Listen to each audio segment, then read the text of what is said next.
Hey, hello, and welcome back, or welcome. And since I've been doing that Diablo series with Unity, I haven't made any Godot tutorials, so I thought I would take a quick break from that to make one.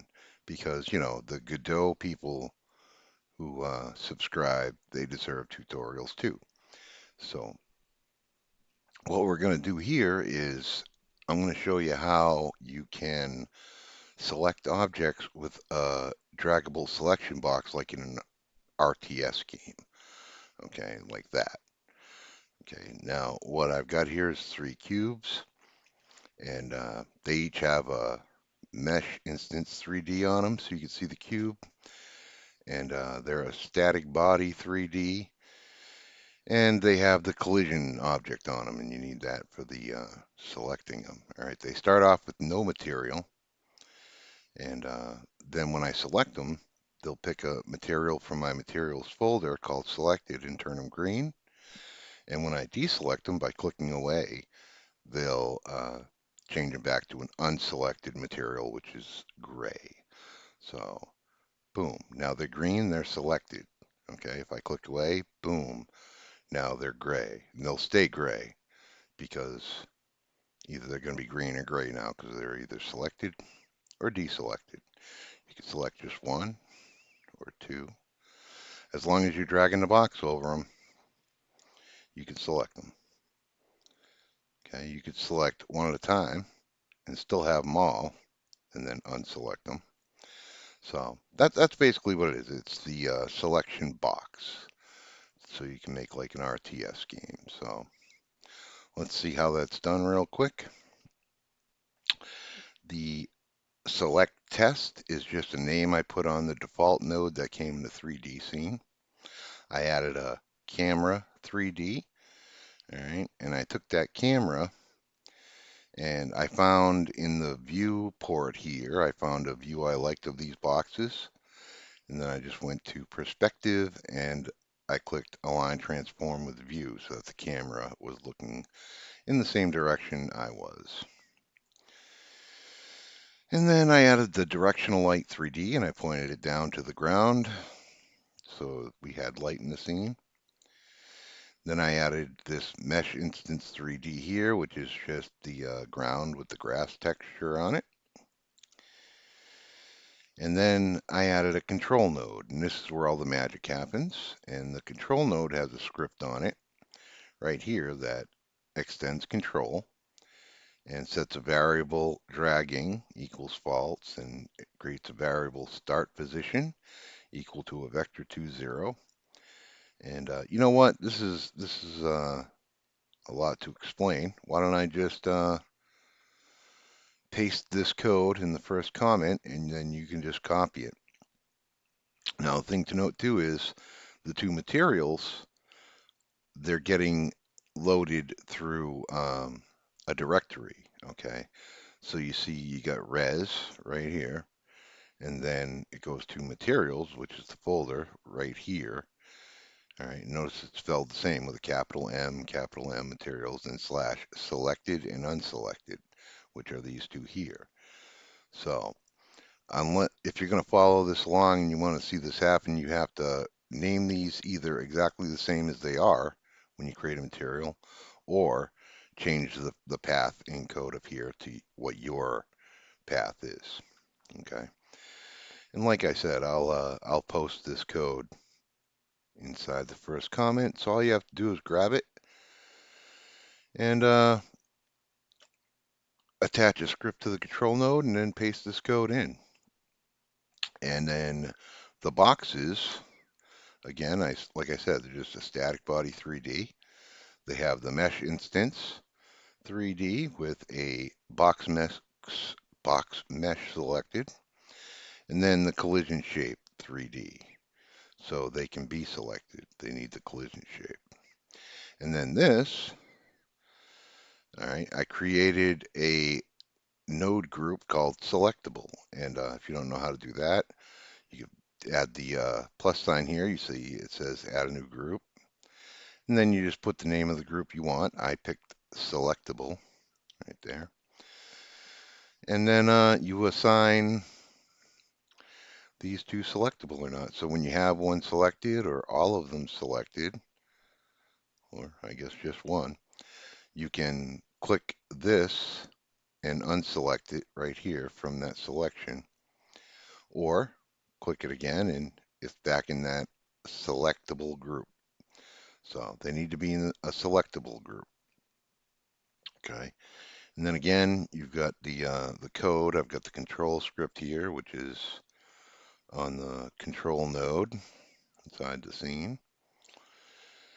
And as far as the material goes, I just created a folder called materials, obviously, and then I right-clicked on it, went to create new, and I went down to resource, and I looked for standard material right there. I selected standard material 3D. And when I did that, it gave me a material. So I took the material and I just changed the colors on them.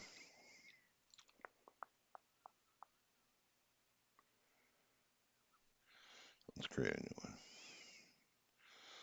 Just create a new one so you can see. So resource, standard material. Okay, and we'll just keep the name new standard material and save it. But here I just went down to the albedo and I changed the color to what I wanted. So let's change this color to red instead of gray or there. Okay, so now we got a red material called new standard material 3. But again, we don't need that. So I'm just going to delete it. But that's how you create your materials in the material folder. And yeah, I mean, I feel kind of bad just pasting it. Let's go through it real quick. Okay, what point were we at here? All right, so we did the start position. We got a variable called line equal to line 2D new, a variable called selected objects, and it's an array, so we can select more than one, obviously. Selected material and the unselected material, we have variables for those, and they're a material class. Then we've got the ready function, add child line, okay, which is the line up here. And then that's so we can make a box. So we're adding children to the line. So line default color, red, green, blue, we set it to completely green. And red and blue is at 0. Then the line width is 2. So if I set it to like 1,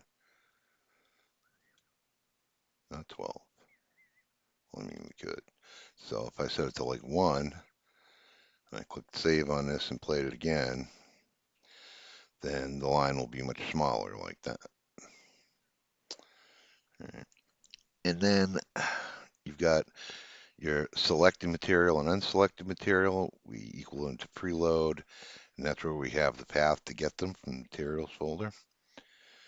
Then we've got a function called unhandled input event. If event equals input event mouse button, event.button index equals mouse button left. If event.pressed, then start position equals get viewport dot get mouse position, and we set dragging to true. Else dragging's false, and select objects in box. We run that function, and then line clear points. So we clear the line.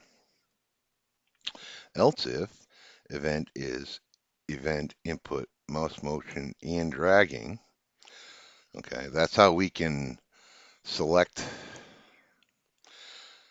Let's see. That's how we differentiate. So like if we select one and click away, it's going to deselect. But if I select one and drag to select another, that's how it differentiates from the simple click to the click and drag. So it's not going to deselect them if I press the mouse and drag, but it will if I just click. So that's what that's saying. And Else if that's true, variable current position equals get viewport dot get mouse position, and then it updates the box to draw it. Then we get the function to update the box, and it takes the parameters selection start, vector2, current position, and vector2. Then we have these lines. We clear all the points. Then we add a point, selection start. Then we add a point, vector2, selection start x, and current position y. And then we add a point, current position. And then we add another point, vector2, current position x, selection start y. And then we add another line, add a point, selection start. And then function, select objects in box. We're about halfway done. Variable deselect all flag equals true, so we can deselect them. Variable in position equals get viewport dot get mouse position.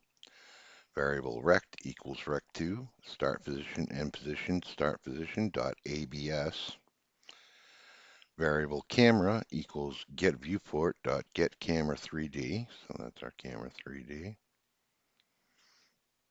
And if camera equals null, just print out no 3D camera is found and return, so that's like a failsafe.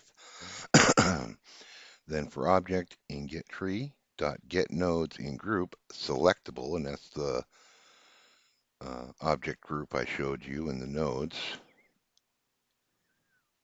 selectable.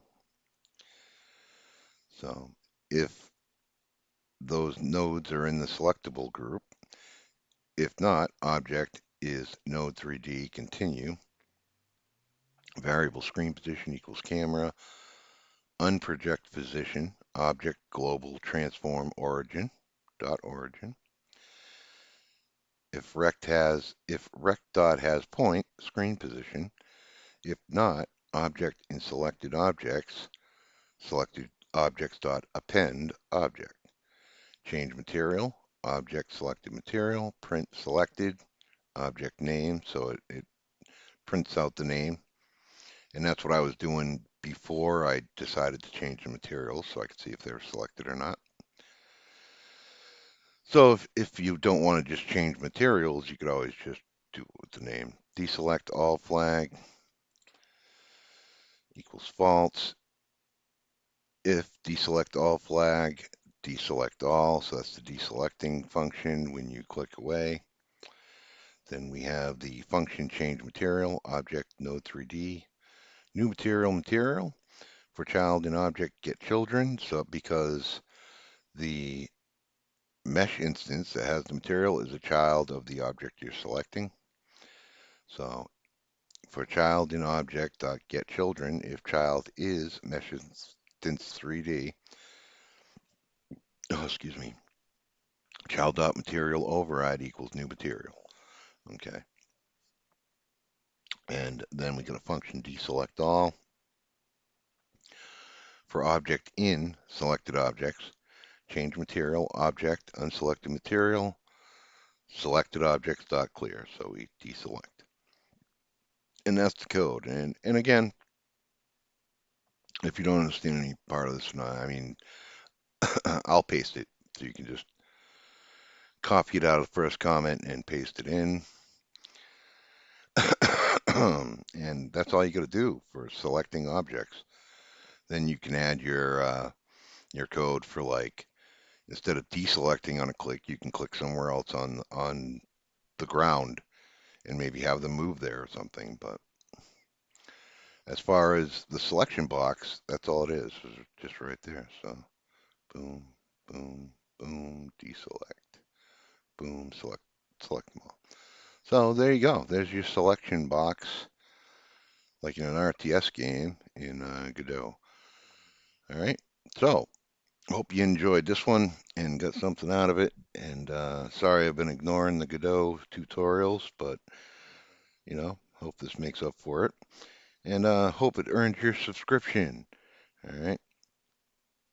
And please like the video if you liked it, because that helps me a lot. And it's a free way to show you support, and it only takes a second. So just go hit the like button if you liked it at all.